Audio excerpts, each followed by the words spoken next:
स्वागत है दोस्तों आप सभी का आप यूट्यूब चैनल में। दोस्तों आज का ये वीडियो दोस्तों जेकबोर्ड के क्लास 10 के सभी विद्यार्थी का दोस्तों वेरी मोस्ट इंपोर्टेंट वीडियो होने वाला है। ठीक है, जैसे कि दोस्तों आप सभी को पता है कि आप सभी का हर एक सब्जेक्ट का 5-5 सेट मॉडल पेपर जारी हो चुका है। ठीक है, सब्जेक्टिव प्लस ऑब्जेक्टिव दोनों का। तो दोस्तों हम लोग जो ऑब्जेक्टिव का फुल सोल्यूशन कर लिए हैं पांचों सेट का। दोस्तों आज की इस वीडियो में हम लोग क्या करने वाले हैं, तो सामाजिक विज्ञान यानी कि सोशल साइंस का सेट 1 का मॉडल पेपर का फुल सोल्यूशन करने वाले हैं, वो भी दोस्तों सब्जेक्टिव। ठीक है, सब्जेक्टिव मॉडल पेपर आज की इस वीडियो में हम लोग सोल्व करने वाले हैं। तो दोस्तों वीडियो पर अंत तक बने रहेगा और जितना भी दोस्तों को जरूर से जरूर शेयर कीजिएगा और अगर चैनल पर दोस्तों पहली बार आए चैनल को सब्सक्राइब करने के साथ साथ बेल आइकन को जरूर से प्रेस कर लीजिएगा। चलिए दोस्तों आज का ये शानदार वीडियो को स्टार्ट करते हैं। वीडियो पर अंत तक बने रहेगा। ठीक है, और जितना भी दोस्तों को जरूर से जरूर शेयर कीजिए। अगर दोस्तों वीडियो को लाइक नहीं किया तो वीडियो को लाइक भी कर लीजिएगा। देखिए जिस प्रकार से मॉडल पेपर का पैटर्न है दोस्तों, इसी प्रकार से क्वेश्चन पेपर का पैटर्न रहने वाला। अति लघु उत्तरीय प्रश्न पहले रहेगा दोस्तों 1 से 7 तक का प्रश्न में 7 गो प्रश्न अति लघु उत्तरीय रहेगा, 5 गो का उत्तर देना है और यहां पर 10 नंबर आपको पक्का करना है। लघु उत्तरीय प्रश्न में पक्का करना है। चलिए सर हम लोग जो है प्रश्न की ओर चलते हैं,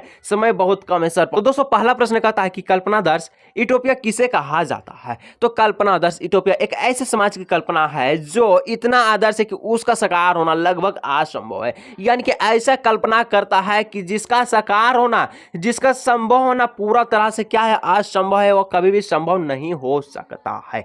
सिंपल सा वर्ड में हम लोग समझ लिए सर। बढ़िया 2 नंबर प्रश्न की ओर क्या कहता है कि सत्याग्रह का विचार से आप क्या समझते हैं। सत्याग्रह के विचार से आप क्या समझते हैं, तो सत्याग्रह का विचार सामूहिक आंदोलन की एक ऐसे अनूठी या पद्धति को दर्शाता है जो सत्य की शक्ति और सत्य की खोज की आवश्यकता पर जोर डालता है। सत्य की शक्ति और सत्य की आवश्यकता पर क्या करता है, जोर डालता है। इसी को कहते हैं सत्याग्रह का विचार। ऐसे से हम लोग समझते हैं। चलिए बढ़ते 3 नंबर। सर क्या कहता है 3 नंबर, कहता है कि किन्हीं 2 राजनीतिक दलों का नाम लिखे। किन्हीं 2 राजनीतिक दल का नाम लिखे, तो बहुजन समाज पार्टी और राष्ट्रीय जनता दल, 2 आपका क्या हो गया, राजनीतिक दल का नाम हो गया। क्या बात है सर। चलिए 4 नंबर कहता है कि किन्हीं 2 परंपरागत ऊर्जा, ठीक है, किन्हीं 2 गैर परंपरागत ऊर्जा के उदाहरण, ऊर्जा स्रोतों के नाम लिखे। देखिए दोस्तों यहां पर गैर परंपरागत और पूछता है एक आपका परंपरागत, तो दोनों में अंतर भी पूछ सकता है। ठीक है, देखिए परंपरागत मतलब होता है दोस्तों जो आपके दादा परदादा उपयोग में लाते थे जो भी वस्तु ऊर्जाओं को। ठीक है,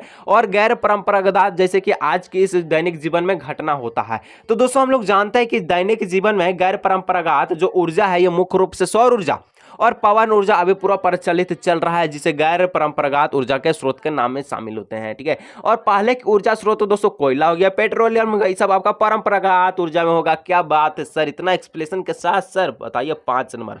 देखिए 5 नंबर कहता है दोस्तों कि सड़क परिवहन के 2 विशेषता लिखे।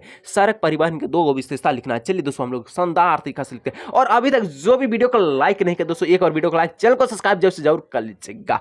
कहता है कि सड़क परिवहन के 2 विशेषता लिखे। सड़क परिवहन का 2 विशेषता क्या क्या है सर, तो सड़क उबड़ खाबड़ धरातल और पर्वतों पर बनाई जा सकती है। कहीं पर भी आप सड़क का निर्माण कर सकते हैं कि नहीं। बात सर, क्या बात है सर, कर सकते हैं सर। दशरथ मांझी को देखिए क्या किया थे, तो क्या किए थे, नहीं सर, बल्कि वो पहाड़ को छेनी हथौड़ी से तोड़कर सड़क का निर्माण किए थे सर, रास्ता बना दिए थे सर। क्या बात है। चलिए 2 नंबर कि सड़क परिवहन अपेक्षाकृत कम व्यक्तियों, कम दूरी व कम वस्तुओं के परिवहन में कम खर्चीला होता है। तो ये बात बिल्कुल सत्य है और एग्जाम में तहलका मचा के आई। और बढ़ते हैं 6 नंबर प्रश्न की ओर। तो कहता है 6 नंबर का प्रश्न कि मुद्रा को परिभाषित कीजिए। आखिर के मुद्रा है क्या, तो मुद्रा धन के उस रूप को कहते हैं जिससे दैनिक जीवन में क्रय विक्रय की क्रिया होती है। मुद्रा उस धन के रूप को कहते हैं जिसमें क्या, मुद्रा धन के उस रूप को कहते हैं जिससे दैनिक जीवन में क्रय विक्रय की क्रिया सम्मिलित होती है। जैसे कि आप दुकान जाते हैं, दुकान से आटा खरीदते हैं, चावल खरीदते हैं, तो उसमें क्या करते हैं, मुद्रा देते हैं, वो आटा आपको गेहूं या कुछ भी देता है। ठीक है, चलिए क्या बात है सर, ये तो रोज की दैनिक जीवन में सर हम लोग कुरकुरे लेज खरीदते हैं, यही सब खरीदिएगा और भी अच्छा चीज नहीं खरीदिएगा। ठीक है, चलिए 7 नंबर कहता है सर, क्या कहता है कि बहुराष्ट्रीय कंपनियां किसे कहते हैं। देखिए अब बहुराष्ट्रीय कंपनियां, तो बहुराष्ट्रीय कंपनियां दोस्तों ऐसी कंपनियां जो विश्व के विभिन्न देशों में कारोबार स्थापित करते हैं, उन्हें बहुराष्ट्रीय कंपनियां कहते हैं। बहुराष्ट्रीय कंपनियां क्या होता है, विभिन्न देशों में अपना कारोबार स्थापित करते हैं। यानी कि जैसे कि चीन हो गया, नेपाल हो गया, मतलब कि बहुत सारे देश में अपना, विश्व के विभिन्न देशों में अपना कारोबार को स्थापित करता है। बस सिंपल सा एक शब्द लिख दिया और इसको बहुराष्ट्रीय कंपनियां कहते हैं। क्या इसमें याद करना है, नहीं जी, समझ लीजिएगा। तो क्या इसमें क्या याद करना,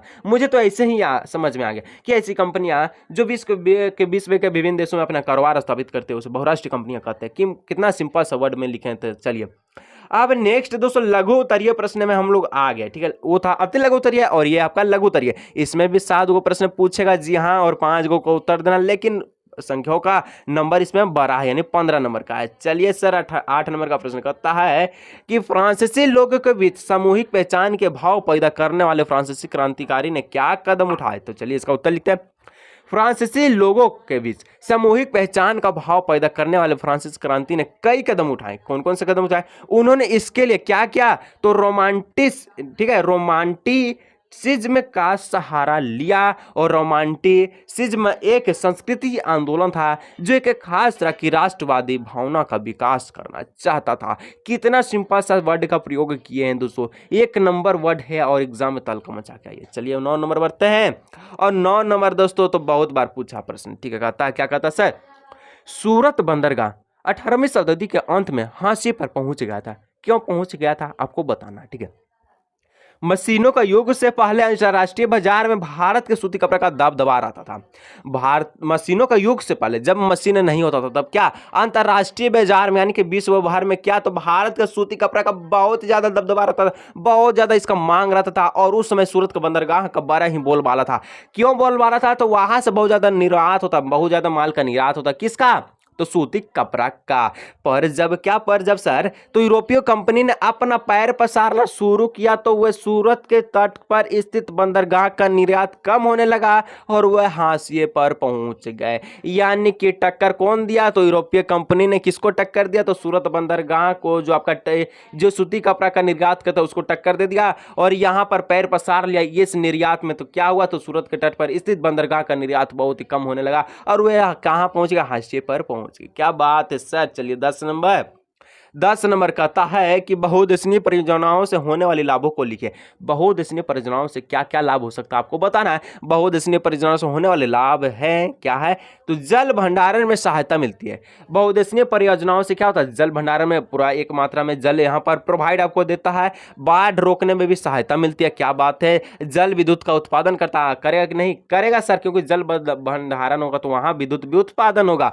नहरों द्वारा नौका परिवहन में सहायता मिलती है। मत्स्य पालन के लिए उत्तम क्षेत्र प्रदान होता है। जहां जल होगा वहां मछली तो पालना ही जाएगा। क्या बात है सर। आगे बढ़िए। 11 नंबर कहता है कि एक पेय फसल का नाम बताएं तथा उसको उगने के लिए अनुकूल भौगोलिक परिस्थितियों का वर्णन किया। पेय फसल जिसको आप पीते हैं, तो यहां पर दोस्तों मैं एक उदाहरण ले लिया हूं, चाय, क्योंकि आप सुबह उठकर हो सकता है कि आप चाय पीते होंगे, ठीक है। और कौन कौन पीते हैं कमेंट सेक्शन के नीचे कमेंट कीजिएगा, ठीक है। चाय एक पेय फसल है। चाय की पैदावार उष्ण और उपोष्ण कटिबंध जलवायु में अच्छी तरह से हो सकती है। कहां होता है? तो उष्ण और उपोष्ण कटिबंध जलवायु में, ठीक है। और इसके लिए गहरी मिट्टी और सुगम जल निकाय वाला ढलुआ क्षेत्र की जरूरत पड़ती है। और चाय के उत्पादन में गहन श्रम की आवश्यकता होती है। गहन श्रम, पूरा एकदम गहन इसका नीचे, ठीक है, मैंने पूरा एकदम अच्छा एकदम क्या करना पड़ता है, पूरा देखभाल कर। तो इस तरह से दोस्तों काफी इंपोर्टेंट आपका प्रश्न था और बहुत अच्छा तरह से इसको हम लोग सोल्व भी करें। चलिए आगे बढ़ते हैं। 12 नंबर क्या है सर? कि सत्ता की साझेदारी क्या है और इसके क्या क्या लाभ हैं। तो सत्ता की साझेदारी ऐसे शासन व्यवस्था होती है जिसमें समाज के प्रत्येक समूह और समुदाय की भागीदारी होती है। सत्ता की साझेदारी ऐसे शासन व्यवस्था होती है जिसमें समाज के प्रत्येक समूह और समुदाय की भागीदारी होती है। समाज के प्रत्येक समूह बोले या समुदाय बोले, दोनों का क्या होता है? भागीदारी होता है। और सत्ता की साझेदारी लोकतंत्र का एक क्या है? मूल मंत्र है। और लोकतंत्र सरकार में प्रत्येक नागरिक के हिस्सेदारी होता है जो भागीदारी के द्वारा संभव हो पाता है। इस तरह से दोस्तों इसका हम लोग देख लिया, बहुत मोस्ट इंपोर्टेंट था, ठीक है। चलिए 13 नंबर बढ़ते हैं सर। 13 नंबर कहता है कि दबाव समूह और राजनीतिक दलों में क्या अंतर है आपको बताना है, ठीक है। देखिए दबाव समूह और राजनीतिक दल में निम्नलिखित अंतर है। दोस्तों बहुत ज्यादा दोस्तों मेहनत लगता है दोस्तों, एक बार वीडियो को लाइक, चैनल को सब्सक्राइब करने के साथ साथ दोस्तों बेल आइकन को जरूर से प्रेस कर लीजिएगा। आज जितना भी दोस्तों को जरूर शेयर कीजिए दोस्तों, थोड़ा सा सपोर्ट दोस्तों मुझे भी आपका चाहिए, तो थोड़ा सा सपोर्ट जरूर कीजिए, ठीक है। देखिए राजनीतिक दल में दोस्तों कई नेता होता है। राजनीतिक दल में बहुत सारे नेता होते हैं, जबकि दबाव का नेतृत्व केवल एक ही नेता करता है। राजनीतिक दल में बहुत सारा नेता होता है और दबाव समूह में क्या होता है? तो एक नेता ही नेतृत्व करता है इसका, ठीक है। राजनीतिक दल में कुछ तब लोग ही होते हैं, कुछ तक, ठीक है, कुछ तक यहाँ पर होगा, कुछ तक लोग ही होते हैं जबकि दबाव समय पूर्ण वर्ग शामिल होते हैं। तीसरा है सर, राजनीतिक दल सत्ता में प्रत्यक्ष भूमिका निभाता है और सत्ता पर उसका नियंत्रण होता है, किसका? राजनीतिक दल का। और इसका विपरीत हो जाएगा आपका, क्या हो जाएगा? तो दबाव समूह, इसका जो प्रभाव में यह शक्ति नहीं होता, दबाव समूह में यह शक्ति नहीं होता। देखिए शक्ति यहां पर अगर बात करें तो राजनीतिक दल में सत्ता के प्रत्यक्ष में भूमिका निभाता है जिसमें लोग भी शामिल होते हैं, बस सिंपल है। और चौथा यहाँ पर क्या है, क्या बोलता है कि राजनीतिक दलों के पास शक्ति होती है, राजनीतिक दलों के पास क्या होता है? शक्ति होती है, इसके जरिए गहरी होती है, जबकि दबाव समूह केवल जनता की शक्ति पर ही टिका होता है। बस 204 को यहाँ पर पॉइंट लिख दिया, अंतर एकदम डिफाइन करते हुए बढ़ते नेक्स्ट 14 नंबर प्रश्न की ओर। और 14 नंबर का प्रश्न कहता है कि खाद्य उपलब्धता पर तकनीकी के प्रभाव को दर्शाने के लिए इतिहास दो उदाहरण को लिखे। इतिहास से दो उदाहरण को लिखना है, किस पे? तो खाद्य उपलब्धता पर तकनीकी प्रभाव को दर्शाने के लिए।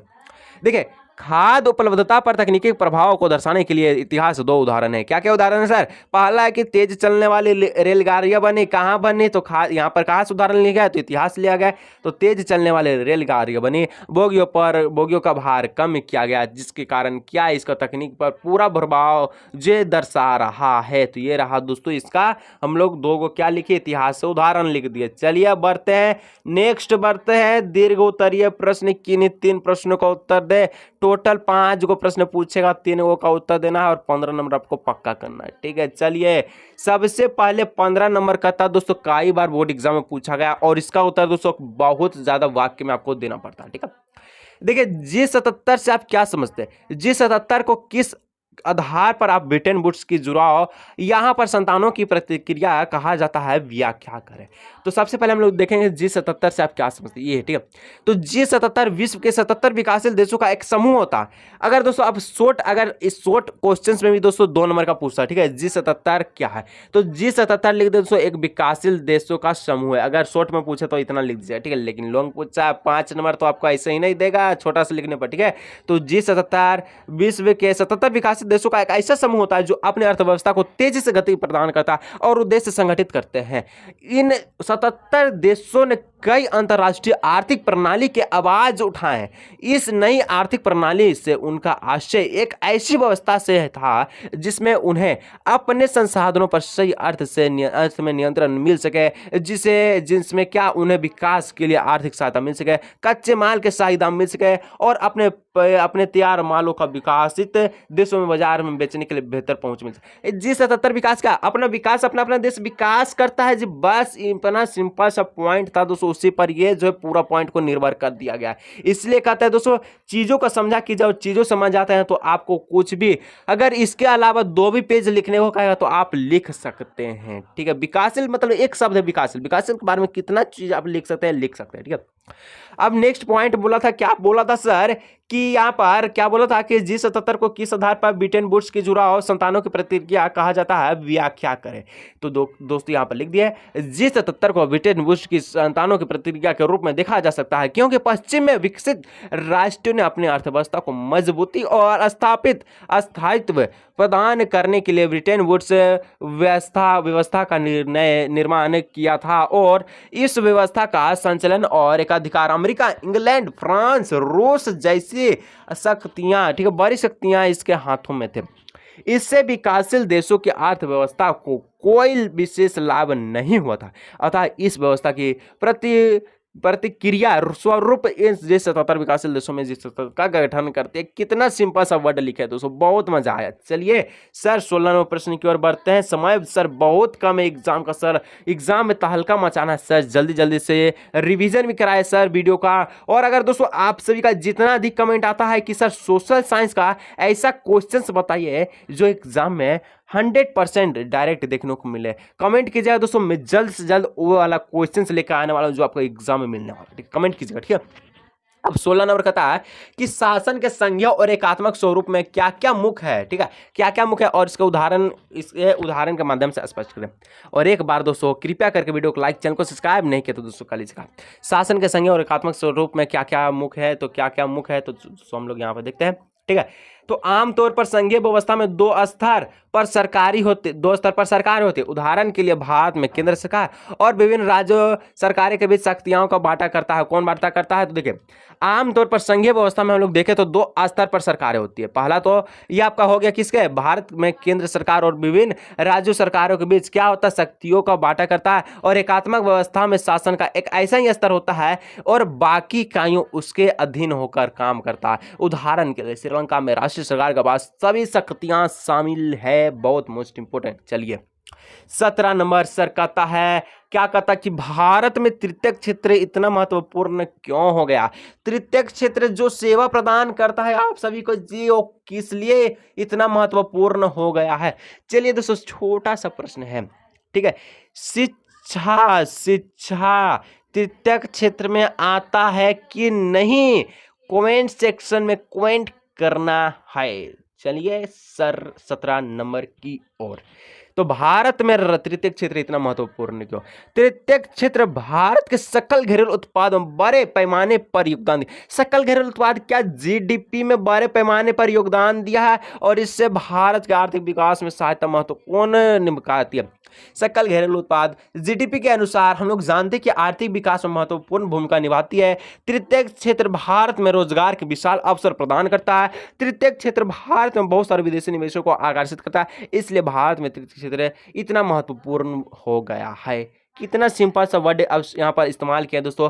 अगर तृतीयक क्षेत्र के बारे में कोई भी पॉइंट अगर आपके दिमाग में चल रहा है तो उस पॉइंट से दोस्तों मैं कह सकता हूँ कि आप एक पेज को लिख सकते हैं। और पेज को लिखना ही काबिलियत नहीं होता है, ये मायने रखता है कि आप बोर्ड एग्जाम में किस तरह से कॉपी लिख रहे हैं। क्योंकि आप मान के चलिए कोई बंदा 2 पेज लिख लिया एक आंसर को और कोई बंदा आधा पेज लिखता है, तो दोस्तों यहाँ पर आधा पेज जो लिखा है बंदा, इसको 5 में से 5 मिलता है और जो 2 पेज लिखा इस बंदे को 4 मिलता है। तो ये क्या गलत क्या था? तो ये यही गलत क्या था कि पूरा भर दिया है। और इसमें अगर दोस्तों जो राइटिंग है, जो काट पीट है, ये बंदा 2 पेज वाला कर दिया है और जो आधा पेज वाला है ये साफ सुथरा राइटिंग के साथ बहुत ही संक्षेप में अच्छी तरह से समझाया है। तो 5 में 5 इसको मिल गया। इसलिए कहते हैं कि कॉपियों को अच्छी तरह से लिखा कीजिए ताकि जो आपके शिक्षक हैं, एग्जामिनर के जब आपके पास कॉपी, आपका कॉपी जब एग्जामिनर के पास जाए वो देखे कि बंदा किस तरह से पढ़ा है। आप जो है दोस्तों एग्जामिनर के पास नहीं जाते, आपको पता है। आपके कॉपी जाते हैं, आप कैसा दिखते हैं ये एग्जामिनर को पता नहीं है। आपके कॉपी ही आपका परिचय दिलाता कि आप कैसा है। इसीलिए कहते हैं कि रटने से अच्छा है समझने का प्रयास कीजिए और समझना है तो कॉपी को अच्छी तरह से लिखिए। और कॉपी को सुंदर लिखना ही सबसे महत्वपूर्ण होता है एग्जामिनर को यहाँ पर क्या स्वाभावित करने के लिए। अगर दोस्तों मेरा यह अच्छा बातें आपको भावित करता है तो एक बार दोस्तों वीडियो को लाइक, चैनल को सब्सक्राइब करने के साथ साथ बेल आइकन को प्रेस कर लीजिएगा।